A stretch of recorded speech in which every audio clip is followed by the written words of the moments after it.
Paz, les saluda Hernán Sierra y bienvenidos al estudio de Lucas. Vamos a estar estudiando el Evangelio de Lucas y la meta es poder tenerlo todo leído ya para el 24 de diciembre. Vamos a estar cubriendo un capítulo por día y espero que nuestro aprecio, amor y adoración por nuestro Dios Trino sea más grande al final de este año, ¿verdad? Vamos, por tanto, a empezar en el Evangelio de Lucas. Oremos brevemente. Señor, pedimos tu bendición sobre este estudio. Señor, triunfa sobre la mente de los oyentes y muéstrales a tu Hijo. Te lo pedimos en el nombre de Jesús. Amén.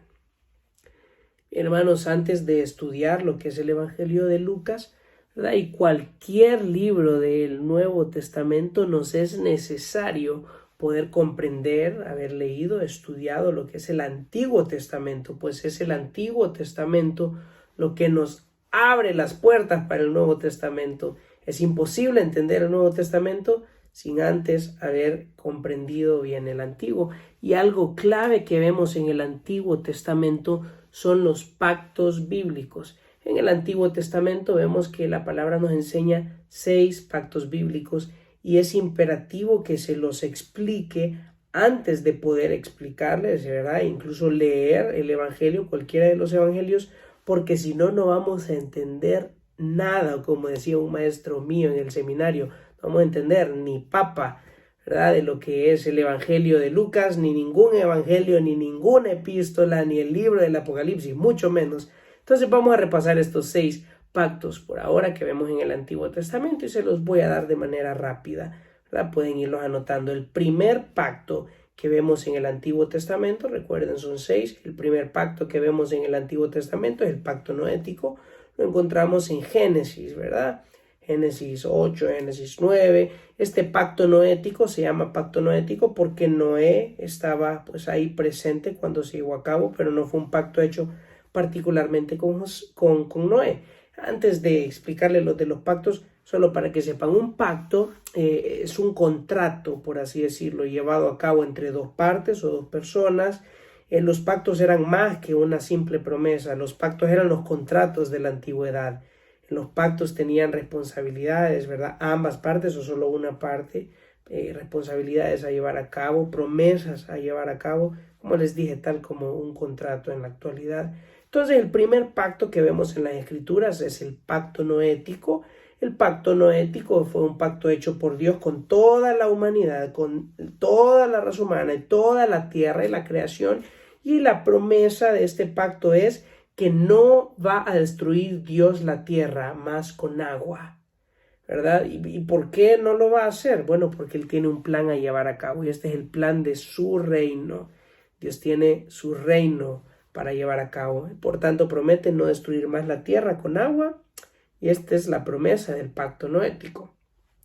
Ahora, en segundo lugar, vemos lo que es el pacto abrahámico y como bien pueden escuchar, este pacto Dios lo hizo con Abraham, pero no solo con Abraham, sino que con todos los descendientes físicos de Abraham, ¿verdad? Estos son los israelitas, los judíos, son los mismos, ¿verdad? Hebreos, israelitas, judíos, son la misma persona, solo que diferentes títulos.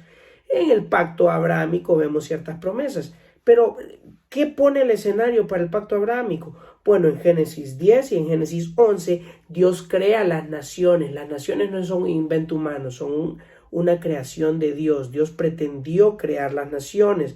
Sí, Dios vino y trajo la maldición de las lenguas con la torre de Babel, pero las naciones no son resultado de la maldición, hermanos.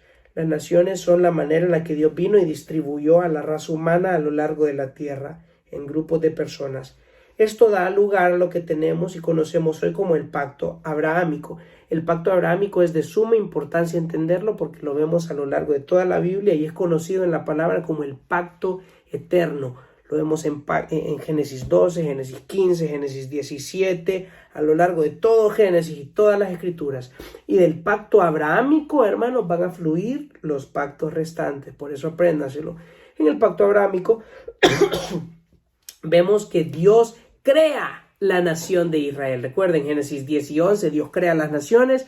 Génesis 12, Dios crea una nación específica. Y esta nación específica, el Señor le da el rol de ser la nación rey, la nación sacerdotal y la nación profeta. Entonces, Dios le da a Israel este rol de ser la nación que lleve a cabo su reino entre las demás naciones, la nación que va a traer, ¿verdad?, su palabra y se la va a dar a las demás naciones, y la nación que va a traer, ¿verdad?, o va a representar a los humanos delante de Dios. Esto es el rol sacerdotal. Entonces, en el pacto abrahámico, la promesa hecha es a Abraham y a sus descendientes, y en esta promesa del pacto abrahámico, Dios le promete a Abraham y a sus descendientes que Él los va a designar a ellos como la nación mediadora. Les promete también que les va a dar la tierra de Canaán, actualmente conocida como la tierra de Israel, el país de Israel. En la historia también lo han conocido como la nación de Palestina. Toda esa región Dios se la prometió a Israel. Eso está dentro del pacto abrahámico. Entonces Dios les promete a ellos que ellos van a ser la nación mediadora, les promete que les va a dar la tierra esa por heredad y que este es un pacto eterno por siempre. Y la promesa más bella que vemos también en el pacto abrahámico es que este pacto, disculpen hermano, estoy un poquito enfermo, este pacto es un pacto eterno y a través de los israelitas Dios promete que va a venir una simiente. Dios promete que va a venir un rey, un sacerdote y un profeta supremo. Él va a gobernar perfectamente. Él va a ser el profeta perfecto. Él va a traer la revelación de Dios total y Él va a ser el sacerdote perfecto, aquel que nos va a representar perfectamente delante de Dios Padre. Ustedes ya saben quién es este, ¿verdad? Entonces la bendición incluso suprema que recibimos de parte de Dios por medio de los israelitas es incluso el Señor Jesucristo. Entonces, esto se promete en el pacto abrahámico, todas estas cosas, miren qué importante. Y todo lo que les acabo de mencionar, ¿saben? Son los otros pactos. Entonces, del pacto abrahámico se desprende el pacto mosaico, el pacto davídico, el pacto de la tierra y el nuevo pacto. De manera rápida, el pacto mosaico simplemente fueron las leyes que Dios le dio a Israel, ¿verdad? No para que ellos tuvieran una relación con Él, no. Dios se las dio porque tenían una relación con Él ya. Dios se las dio porque eran ya su pueblo. En el pacto mosaico Dios les da leyes y les dice, si ustedes obedecen estas leyes, ustedes van a reflejar mi santidad a las naciones, me van a obedecer y las bendiciones del pacto abrahámico yo se las voy a derramar libremente. Pero si ustedes no obedecen el pacto mosaico, Dios no les dice, ustedes van a dejar de ser mi pueblo. No, les dice, yo los voy a disciplinar porque son mi pueblo y Dios al que ama disciplina y azota al que toma por hijo. Entonces les prometen el pacto mosaico, les dice, si ustedes desobedecen mis leyes, yo los voy a disciplinar. Y si siguen sin arrepentirse, yo los voy a echar de la tierra, pero no por siempre, sino que los voy a echar por un tiempo para que ustedes sepan y prueben lo que es estar bajo otros reyes malvados y no estar bajo el reino de Yahweh. Pero yo les prometo que los voy a traer de regreso. Yo les prometo, dice el Señor en Deuteronomio y en el Antiguo Testamento, que los voy a restaurar. Yo les prometo que les voy a dar un corazón nuevo. Les prometo que voy a perdonar sus pecados. Les prometo que voy a circuncidar su corazón. Les prometo que les voy a poner mi espíritu dentro de ustedes y los haré andar en mis mandamientos, para así traerlos de regreso a la tierra. Eso es el nuevo pacto. El nuevo pacto es esa promesa que Dios mismo les hace. ¿Ven cómo se desprende del pacto abrahámico? El pacto davídico, de manera rápida, nuevamente se desprende del pacto abrahámico. Es la promesa que Dios hace al rey David, que por cierto era israelita, descendiente de Judá, de donde se dijo que vendría Jesús. El pacto davídico es la promesa que Dios le hace a David, diciéndole, David, uno de tus hijos es quien va a ser la simiente prometida, el rey eterno, y su trono yo lo estableceré por siempre. ¿Ven? Se desprende del pacto abrahámico. Y el pacto de la tierra, ya lo vimos dentro del pacto abrahámico. El pacto de la tierra es la promesa que Dios hace a Israel, a Abraham y a todos los israelitas, de que esa tierra es de ellos por siempre y para siempre. Y si desobedecen, como lo vimos en el pacto mosaico, Él los saca por un tiempo, pero les promete, los voy a regresar. Pacto, nuevo pacto. Vimos los 6 pactos ya. Estamos listos para entrar a Lucas. Se lo repito, pacto noético pone el escenario para el pacto abrámico, y del pacto abrámico sale pacto mosaico, pacto davídico, pacto de la tierra y el nuevo pacto, en donde el Señor les promete perdonarlos cuando ellos pequen. Hermanos, estamos listos para entrar a Lucas, ¿verdad? ¿Están listos? Porque yo sí. Les expliqué esto porque es imperativo conocer esto para ahora entender lo que estamos a punto de leer. Porque, hermanos, esto que estamos a punto de leer es simplemente los cumplimientos de estos pactos preciosos. Para el tiempo de los evangelios, ¿verdad? Para el tiempo de Lucas, es importante que ustedes sepan, había pasado algo llamado el periodo de 400 años de silencio. En estos 400 años de silencio no había habido un profeta que hablara en nombre del Señor. Dios no había hablado a nadie más a través de sueños ni revelaciones. El Señor había estado, por así decirlo, callado por 400 años. Uno de los últimos profetas que habló en el Antiguo Testamento fue Malaquías. Y a través de Malaquías Dios profetizó y dijo: yo llegaré a la tierra. Yo llegaré para traer juicio, pero llegaré también para redimirlos. Yo llegaré para restaurarlos. Pero antes de que yo llegue, pueden leer ustedes Zacarías, va a llegar, dice, Elías, o un profeta como Elías. Él preparará el camino delante de mí. ¿Por qué es importante esto? Bueno, porque en la antigüedad las ciudades estaban amuralladas, ¿verdad? Y cuando un gobernante o rey o alguien importante, alguien de renombre iba a entrar a la ciudad, él no entraba de un solo así. No. El mensajero suyo, sus mensajeros entraban delante de él, entraban primero a la ciudad y los mensajeros anunciaban y decían: he aquí viene el rey. Y nos recuerda el Salmo 24, ábranse puertas eternas, porque viene el Rey de Gloria. ¿Quién es el Rey de Gloria? Jehová de los ejércitos. Él es el Rey de la Gloria. Por tanto, Jehová anuncia: voy a llegar. Pero antes de que yo llegue, llegará mi mensajero, un profeta como Elías. Él preparará el camino para mí. 400 años de silencio. Empecemos ahora el Evangelio de Lucas, que rompe con los 400 años de silencio. Dice así, Lucas 1, versículo 1. Por cuanto muchos han tratado de poner en orden y escribir una historia de las cosas que entre nosotros son muy ciertas, tal como nos las dieron a conocer los que desde el principio fueron testigos oculares y ministros de la palabra, también a mí me ha parecido conveniente, o sea, Lucas, el escritor de este libro, Lucas, un historiador, médico bien preparado, él es el único gentil en escribir un libro de la Biblia, pero él lo escribió habiendo investigado profundamente el asunto, y él fue discípulo del apóstol Pablo, ¿verdad? Este es Lucas. Entonces dice, también a mí me ha parecido conveniente, después de haber investigado todo con diligencia desde el principio, escribírtelas ordenadamente, excelentísimo Teófilo, para que sepas la verdad precisa acerca de las cosas que te han sido enseñadas. Entonces Lucas escribe este libro, este evangelio. Evangelio viene del griego euangelion, ¿verdad? Que significa buena nueva, buena noticia. Esta es una buena noticia, hermanos, en verdad, porque este es el mensaje de la fidelidad de Dios, del perdón de Dios a través de Jesús, la salvación de Dios a través de Jesús y del Rey esperado por la humanidad, el Rey que va a juzgar y que va a reinar con perfecta justicia. Por eso es una buena noticia. Lucas escribe este libro para Teófilo. Teófilo se cree que era un gobernante, ¿verdad? Posiblemente de la casa de César.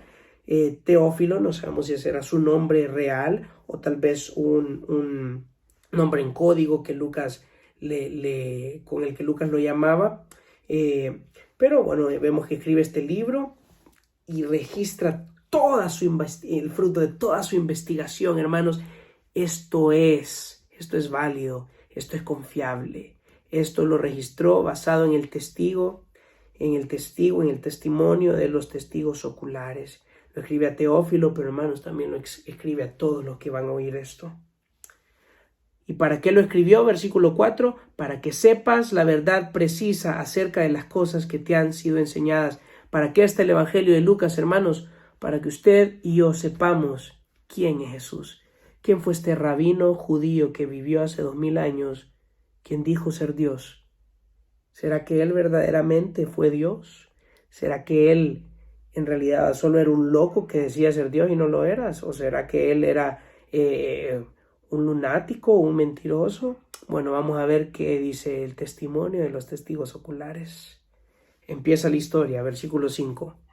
Hubo en los días de Herodes, rey de Judea, cierto hombre llamado Zacarías, del grupo de Abías, que tenía por mujer una de las hijas de Aarón, que se llamaba Elizabeth. Ambos eran justos delante de Dios y se conducían intachablemente en todos los mandamientos y preceptos del Señor. No tenían hijos, porque Elizabeth era estéril, y ambos eran de edad avanzada, eran ya ancianos. Entonces Zacarías era sacerdote, ¿verdad?, del templo judío. Dice versículo 8 ahora, pero aconteció que mientras Zacarías ejercía su ministerio sacerdotal delante de Dios, según el orden indicado a su grupo, conforme a la costumbre del sacerdocio, él fue escogido por sorteo para entrar al templo del Señor y quemar incienso. Y miren qué vemos aquí en Lucas. Dice que él fue escogido por sorteo, pero vemos que aquí en realidad fue el Señor el que lo escogió, ¿verdad? Y fue escogido para quemar incienso, para entrar al templo ese día, quemar incienso al Señor. Él entraba solo. Versículo 10. Toda la multitud del pueblo estaba afuera del templo, orando a la hora de la ofrenda de incienso. Y se le apareció a Zacarías un ángel del Señor. Y esto es importantísimo, porque este ángel llega después de 400 años para anunciar que el tiempo del silencio del Señor ha terminado. El tiempo ha llegado. Este ángel vino a anunciar no cualquier cosa, hermanos. Este ángel no se apareció así por así solo para anunciar que nacería un bebé más. No. Vamos a ver por qué se apareció este ángel en realidad. Dice, y se le apareció a Zacarías un ángel del Señor de pie a la derecha del altar del incienso. Versículo 12. Al verlo, Zacarías se turbó. Por supuesto, era un ángel. Y el temor se apoderó de él. Pero el ángel le dijo, versículo 13, no temas, Zacarías, porque tu petición ha sido oída. Y tu mujer Elizabeth te dará a luz un hijo y lo llamarás Juan. Miren qué bonito. Juan significa Jehová ha mostrado su gracia. Llega este ángel para anunciar a Zacarías. Zacarías, Yahweh, Jehová, ha escuchado tu petición. Va a nacerte un bebé. Le pondrás por nombre Juan, o sea, Jehová ha mostrado su gracia. Pero ¿será que este va a ser un bebé cualquiera? No. Miren quién sería este bebé. Un ángel no se iba a aparecer solo para anunciar el nacimiento de un bebé más. Este bebé iba a ser especial. Versículo 14, tendrá gozo y alegría, y muchos se regocijarán por su nacimiento, porque él será grande delante del Señor, no beberá vino ni licor, y será lleno del Espíritu Santo aún desde el vientre de su madre. Y para aquellos, como les dije, es importantísimo leer el Antiguo Testamento para entender el Nuevo. Miren lo que dice ahora el versículo 16. Y hará volver a muchos de los israelitas al Señor su Dios. Versículo 17. Él irá delante del Señor en el espíritu y poder de Elías, la profecía de Malaquías, de los otros profetas, para hacer, y esta es una cita directa de Malaquías, para hacer volver los corazones de los padres a los hijos y a los desobedientes a la actitud de los justos, a fin de preparar para el Señor un pueblo bien dispuesto. El ángel le dice a Zacarías, Zacarías, tu hijo no va a ser cualquiera. Tu hijo es de quien fue profetizado que sería el mensajero de Dios, el que anunciará la venida del Señor, el que va a preparar a los israelitas para la venida de su rey, a los israelitas y al mundo para la venida del Rey de la Gloria. Él será Juan el Bautista, el último profeta del Antiguo Testamento. Si bien Lucas está en el Nuevo Testamento, todos los acontecimientos de los evangelios, de cualquiera de los 4 evangelios, se llevan a cabo dentro del contexto del Antiguo Testamento, hermanos. Deben entender eso. Juan fue el último profeta del Antiguo Testamento, del Antiguo Pacto, ¿verdad? Y a los desobedientes dice, a la actitud de los justos, a fin de preparar para el Señor un pueblo bien dispuesto para recibirlo. Miren, versículo 18, entonces Zacarías dijo al ángel, miren, Zacarías ahora viene y dice al ángel, dudando, le dice, ¿cómo podré saber esto? Porque yo soy anciano y mi mujer es de edad avanzada. Zacarías está viendo un ángel, un ser que nunca antes había visto en su vida. El ángel le cita las escrituras, le dice que su hijo será este profeta que vendrá en el poder de Elías para anunciar la venida del Señor. Zacarías era sacerdote, conocía las escrituras, conocía la palabra, estaba viendo un ángel, tenía que haber creído. Y ahora el ángel lo reprende y le dice, el ángel le respondió, yo soy Gabriel, que estoy en la presencia de Dios y he sido enviado para hablarte y anunciarte estas buenas nuevas. El ángel le dice, ¿cómo no? ¿Cómo estás dudando? ¿No ves que soy un ángel? No he sido enviado yo por voluntad propia. Yo fui enviado por Dios mismo para anunciarte estas buenas noticias. Yo vivo en la presencia de Dios. ¿Cómo te has atrevido a dudar? Por eso le dice el ángel, le da un castigo de parte del Señor, versículo 20, así que te quedarás mudo y no podrás hablar hasta el día en que todo esto acontezca, por cuanto no creíste mis palabras, las cuales se cumplirán a su debido tiempo. Versículo 21, el pueblo estaba esperando a Zacarías y se extrañaba de su tardanza en el templo, pero cuando salió no podía hablarles, y se dieron cuenta de que había visto una visión en el templo. Él les hablaba por señas y permanecía mudo. Cuando se cumplieron los días de su servicio sacerdotal, regresó a su casa. Después de estos días, Elizabeth, su mujer, la ancianita, concibió y se recluyó por 5 meses diciendo, así ha obrado el Señor conmigo en los días en que se dignó mirarme para quitarme afrenta entre los hombres. Hermanos, nuestras oraciones siempre están delante del Señor. Ellos ya estaban ancianitos y estas posiblemente fueron sus oraciones de jóvenes. Danos un hijo, danos un hijo. Pero el Señor respondió a su tiempo y para su gloria. Nunca olviden eso. Sus oraciones siempre están delante de Dios y Él va a responder cuando considera apropiado para nuestro gozo y para su gloria. Responde entonces Elizabeth con esto diciendo, Señor, gracias. Gracias por hacer esto.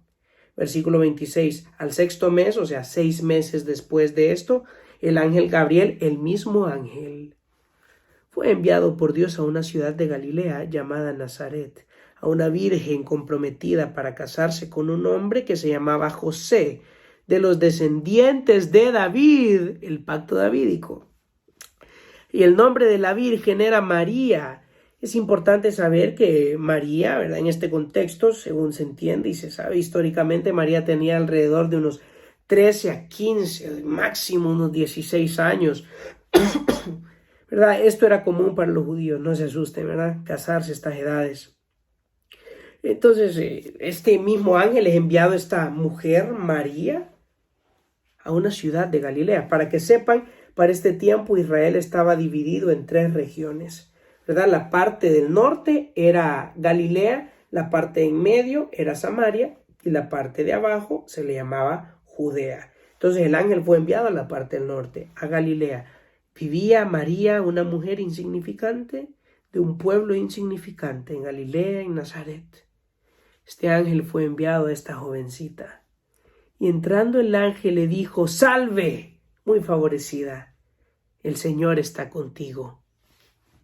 Bendita eres tú entre las mujeres. Ella se turbó, la misma reacción que Zacarías al ver al ángel, por supuesto. Se turbó mucho por estas palabras, dice el texto. Y se preguntaba, ¿qué clase de saludo sería este? Versículo 30. Y el ángel le dijo, no temas, María. Es importante este versículo. Dice, no temas, María, porque has hallado gracia delante de Dios. Hermanos, es importante que entendamos que Dios escogió a María no porque ella era más importante, no porque ella era inmaculada, como algunos podrían decir. María era igual que cualquier mujer judía, cualquier mujer hoy en día. Sí, ella amaba al Señor, sí, pero María no era sin pecado. María no tenía ninguna corona extra. ¿Por qué fue escogida ella? Dice, has hallado gracia delante de Dios. María necesitaba esta gracia, ¿verdad? Necesitaba la gracia de Dios y Dios se la extiende. Dios no solo le extiende a ella la gracia de poder recibir al Salvador, sino que le extiende la gracia de ella poder portar, miren qué precioso, al Salvador.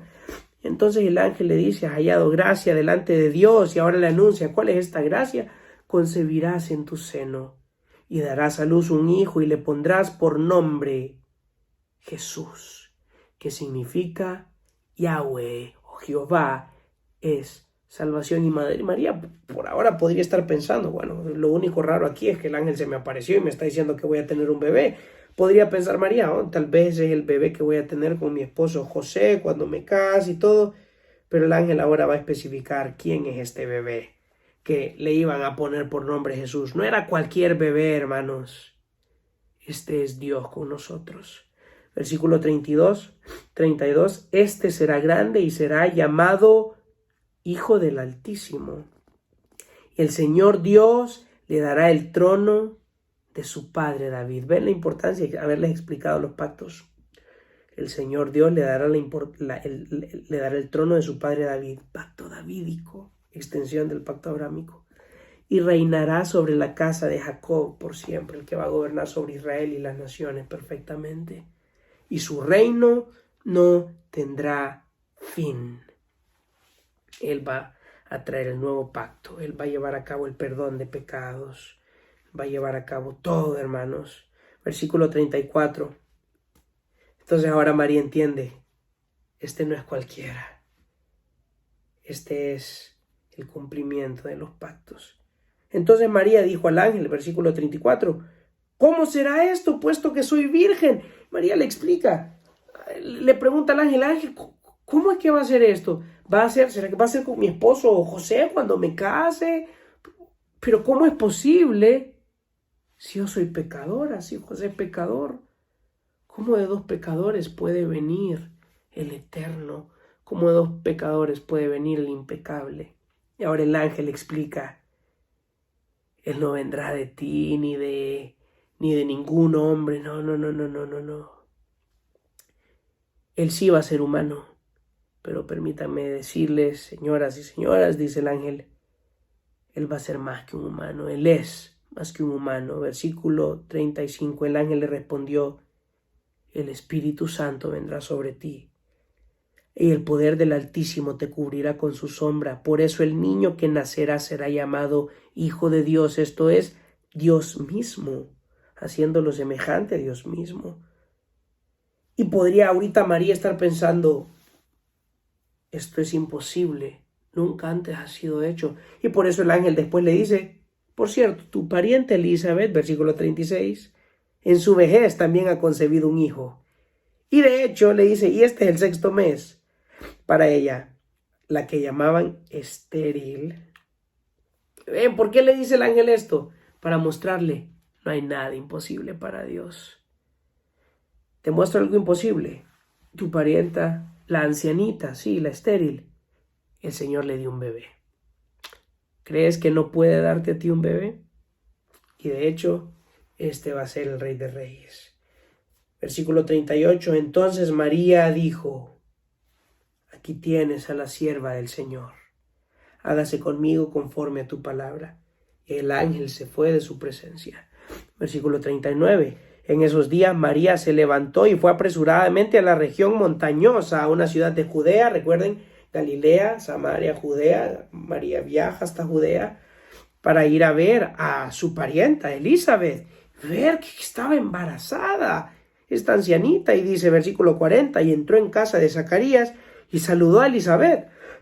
Y recuerdan cuál era el rol del bebé de Elizabeth, ¿verdad? Anunciar, viene el Mesías. Versículo 41, cuando Elizabeth oyó el saludo de María, la criatura saltó en su vientre.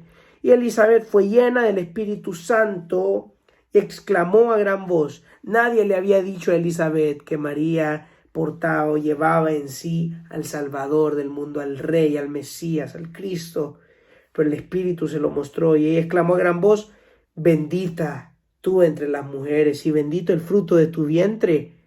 ¿Por qué me ha acontecido esto a mí? Que la madre de mi Señor venga a mí. Es importante entender, mi Señor lo llama. En el hebreo este era Adonai, esta era una referencia a Yahweh, a Dios, a Jehová. Mi Señor, mire, la madre de mi Señor, quien está en tu vientre, es Adonai mismo, el Señor, el amo mismo de todo. Versículo 44, porque apenas la voz de tu saludo llegó a mis oídos, la criatura saltó de gozo en mi vientre. Y bienaventurada la que creyó que tendrá cumplimiento lo que le fue dicho de parte del Señor, del Adonai. Y miren lo que responde María. Bueno, y aquí estamos obviamente en otro idioma, en griego, y la palabra Adonai ahora es Kyrios, la misma idea, el amo, el Señor. Versículo 46. Entonces María dijo, mi alma engrandece al Adonai, al Señor, o en griego al Kyrios, al amo de todo, a Yahweh, dice. Y mi espíritu se regocija en Dios mi Salvador, porque ha mirado la humilde condición de esta su sierva, pues desde ahora en adelante todas las generaciones me tendrán por bienaventurada, por feliz, dice, porque grandes cosas me ha hecho el poderoso, y santo es su nombre, y de generación en generación es su misericordia, su amor leal, su amor eterno es esto, ¿verdad? Para los que le temen. Ha hecho proezas con su brazo, ha esparcido a los soberbios en el pensamiento de sus corazones, ha quitado a los poderosos de sus tronos y ha exaltado a los humildes. Y a los hambrientos ha colmado de bienes, y ha despedido a los ricos con las manos vacías. Ha ayudado a Israel, su siervo, miren qué lindo el pacto abrahámico, para recuerdo de su misericordia, tal como dijo a nuestros padres, a Abraham y a su descendencia para siempre. El pacto abrahámico, el pacto perpetuo. Jehová no lo ha olvidado. Jehová es verdadero su palabra. Jehová no nos deja ni aún por nuestro pecado. Jehová cumple. De esto trata Lucas 1. Versículo 56. María se quedó con Elizabeth como 3 meses y después regresó a su casa 3 meses. O sea, hasta que el bebé naciera. Podría ser, ¿verdad? Cuando a Elizabeth se le cumplió el tiempo de su alumbramiento, dio a luz un hijo. Y sus vecinos y parientes oyeron que el Señor había demostrado su gran misericordia hacia ella y se regocijaban con ella. Al 8º día vinieron para circuncidar al niño. Los judíos, según la ley de Dios, circuncidaban, ¿verdad?, a los niños al 8º día. Y también les ponían nombre ese día en ocasiones. Entonces al 8º día vinieron para circuncidar al niño y lo iban a llamar Zacarías, según el nombre de su padre. Recuerden, Zacarías ahorita estaba mudo, no podía hablar. Versículo 60. No, sino que se llamará Juan, respondió la madre. Y le dijeron, no hay nadie en tu familia que tenga ese nombre. Entonces preguntaban por señas al padre, ¿cómo le quería llamar? Algo cómico esto porque Zacarías estaba mudo, no sordo. Pero le preguntaban ellos por señas. Bueno, entonces le preguntaban ellos por señas, ¿cómo le vas a llamar? Y versículo 63. Él pidió una tablilla y escribió lo siguiente. Su nombre es Juan. Qué bonito, su nombre es Juan. Y todos se maravillaron. Al instante, tal como profetizó Dios, ¿verdad?, a través del ángel Gabriel, al instante le fue abierta su boca y suelta su lengua. Y comenzó a hablar dando alabanza a Dios. Ya van a ver lo que dijo, ¿eh?, en un momento. Y vino temor sobre todos los que vivían a su alrededor. Y todas estas cosas se comentaban en toda la región montañosa de Judea. Todos los que las oían las guardaban en su corazón, diciendo: ¿qué pues llegará a ser de este niño? Porque la mano del Señor ciertamente estaba con él. Y esto es lo que dijo ahora Zacarías cuando el Señor le abrió su lengua. Miren, le dio nuevamente el habla. Versículo 67. Su padre Zacarías fue lleno del Espíritu Santo y profetizó diciendo: lo que ahora dirán no son sus meras palabras, sino palabras, ¿verdad?, que él habló en el Espíritu Santo. Y dijo: bendito sea el Señor, Dios de Israel, porque nos ha visitado y ha traído redención para su pueblo, y nos ha levantado un cuerno de salvación en la casa de David su siervo. Pacto abrámico, pacto eterno, pacto davídico, inauguración del nuevo pacto, tal como lo anunció por boca de sus santos profetas desde los tiempos antiguos. Salvación de nuestros enemigos y de la mano de todos los que nos aborrecen. ¿Por qué? Una pausa aquí por un momento. Israel fue designada como la nación gobernante de las otras naciones. El que Israel estuviera subyugada y esté subyugada a otros pueblos era una indicación de la disciplina del Señor para con ellos, porque ellos no estaban obedeciendo, recuerden, el pacto mosaico. Entonces el Señor vino y les dijo: lo voy a disciplinar, tal como se los profeticé en Deuteronomio. Pero va a llegar un rey. Él los va a restaurar. Él les hará que sus pecados sean perdonados. Él les traerá salvación, perdón de pecados. Él les va a traer la restauración y va a restaurar a Israel a su lugar deseado por Dios, y va también a traer salvación al mundo. Y eso es lo que está diciendo aquí Zacarías, el Espíritu a través de Zacarías: salvación de nuestros enemigos y de la mano de todos los que nos aborrecen, para mostrar misericordia a nuestros padres y para recordar, miren, su santo pacto, el pacto abrahámico, el juramento que hizo a nuestro padre Abraham. Concedernos que, librados de la mano de nuestros enemigos. Miren cómo ve Zacarías incluso el pacto abrahámico, un pacto eterno.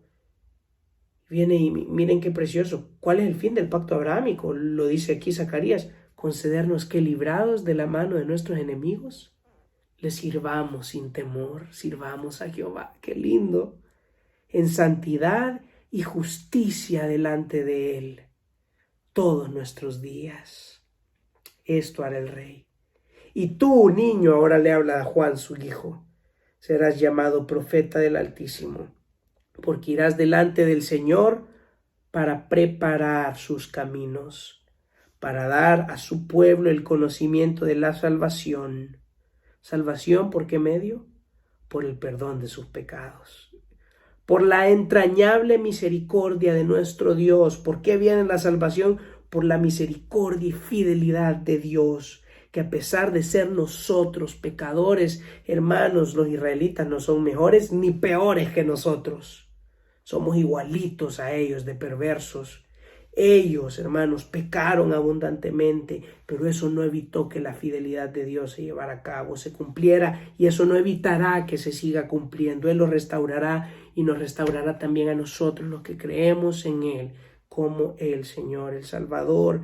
Eso es lo que está diciendo Zacarías: por la entrañable misericordia de nuestro Dios, con que la aurora nos visitará desde lo alto. Esto es Jesús, el lucero de la mañana, la aurora, la estrella resplandeciente de la mañana, nos visitará desde lo alto. ¿Para qué? Para dar luz a los que habitan en tinieblas y en sombra de muerte, para guiar nuestros pies en el camino de paz. Y el niño, Juan, crecía y se fortalecía en espíritu y vivió en lugares desiertos, tal como Elías, hasta el día en que apareció en público a Israel. Diciembre 1, Lucas 1. ¿Qué nos llevamos? El Espíritu se lo muestre. Pero si yo pudiera decirles qué me llevo de Lucas 1, es: Yahweh es fiel. Él va a cumplir su palabra, Él lo ha prometido. Y fiel es el que lo prometió, y fiel es también el que lo hará. El pacto abrahámico será cumplido. Nada ni nadie lo puede detener, porque no depende de la fidelidad de Israel ni de la fidelidad nuestra, sino que depende de la fidelidad de Dios. Y aunque fuéramos infieles, Él permanece fiel. Él no puede negarse a sí mismo. Hermanos, espero les haya bendecido este primer estudio, recorrido sobre Lucas capítulo 1. Esperamos puedan conectarse mañana para el estudio breve de lo que es Lucas capítulo 2. El Señor les bendiga y recuerden, si Jehová fue fiel y misericordioso con una nación pecadora como Israel, cuanto más no va a ser misericordioso con un pobre hombre o una pobre mujer pecadora como usted y como yo. Acudamos a Él para salvación, porque el cuerno de salvación no es solo para ellos, sino también para ustedes y para mí. Él es Jesús, el Salvador del mundo. Señor les bendiga.